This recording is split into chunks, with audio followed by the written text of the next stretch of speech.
morning. Today is Tuesday, November 23rd. I'm Maureen Kyle with your 3 News Now morning update. Thanks for spending a few minutes with me on the WKYC Facebook and Instagram pages. We start with Jason Michael for a check of today's forecast. Thanks so much, Maureen. Let's talk about that Thanksgiving Day forecast because we're leading into it with an area of high pressure. Clear and quiet conditions expected, but by Thursday, notice this trough starts to move in. We're talking some light to moderate shower activity. On the backside of that, once we clear the showers out, waking up on Black Friday morning, we're talking about the possibility for some snow showers moving on in because of that lake effect. We're likely going to have some light accumulations along the snow belt. Southerly winds giving way to a little bit of more snow expected by Sunday as well. Still chilly for the start of the weekend. By the end of the weekend, come Sunday, we're talking about a rain-snow mix expected there. Check out these temperatures. Upper 40s leading into Thanksgiving, likely hanging around there on Thanksgiving Day. 30s on Friday, upper 30s expected by Saturday and Sunday. Again, near 40 degrees by Monday. Maureen? All right, Jason, thank you so much. Let's get to some news now. In Waukesha, Wisconsin, mourners paid their respects after that tragic crash at a holiday parade Sunday that killed 5 and injured nearly 50. Hundreds came out for a vigil. And we have new information about the victims, identified as 4 women ages 52 to 79 and 1 81-year-old man.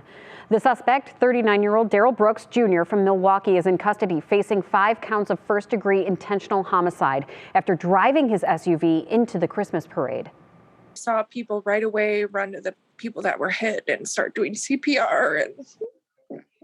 And I saw people on the ground. There's blood. It was really bad. Waukesha's police chief says there's no evidence Brooks knew anyone in the parade and acted alone. 2 security guards who were injured during the deadly Travis Scott Astroworld Festival have filed a lawsuit. Samuel and Jackson Bush, an uncle and nephew who worked security during the event, are suing multiple parties, including the security company that hired them. According to his attorney, Samuel broke his right hand and injured his back as the crowd got out of control. Jackson Bush said he too suffered a shoulder and back pain as well as emotional trauma as he watched CPR being performed on concert goers. The two talked about the lack of instruction and training they received, saying they were just, quote, thrown out there. When things got bad, that's when the crowds and stuff started to stampede and barricade and tear stuff and just do whatever they had to do to get in. And it was just overwhelming. I was trying to help out as much as I could, and I wound up getting hurt. And they were speaking about shutting it down, but they continued on. 10 people lost their lives from the concert, and many more were injured. In Geauga County, 5 people were killed in a crash involving a van and a semi. This happened on State Route 44 in Newberry Township yesterday afternoon. Police say a semi-truck pulling a flatbed trailer was headed southbound when a van driving the opposite way went left of center and crashed into a semi head-on. We have multiple injuries. We need an ambulance immediately. And then all of a sudden there was every ambulance and fire truck from anywhere I could think of. The van was from the Cuyahoga County Board of Disabilities. We don't know the names of the 5 victims yet, only that they were all adults. 3 others were hospitalized and at last check were in stable condition.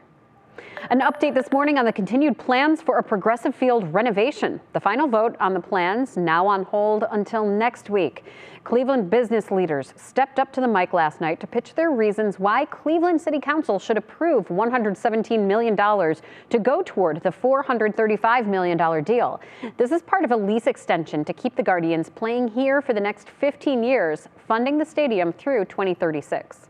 I think I can speak for all the downtown hotels when I say that the business that Major League Baseball has brought to us is irreplaceable. Research commissioned from Longwoods International shows that attending a professional sports event is in the top 10 activities that day and overnight visitors choose to experience while in Cleveland. The partnership would also include $138 million from Cuyahoga County, coming from taxes on hotel stays and alcohol and cigarette sales. The team will kick in $150 million, and Governor DeWine has pledged to push for $30 million from the state. Well, some sad news for longtime Cleveland baseball fans. Doug Jones, one of the greatest relief pitchers in Cleveland baseball history, has died.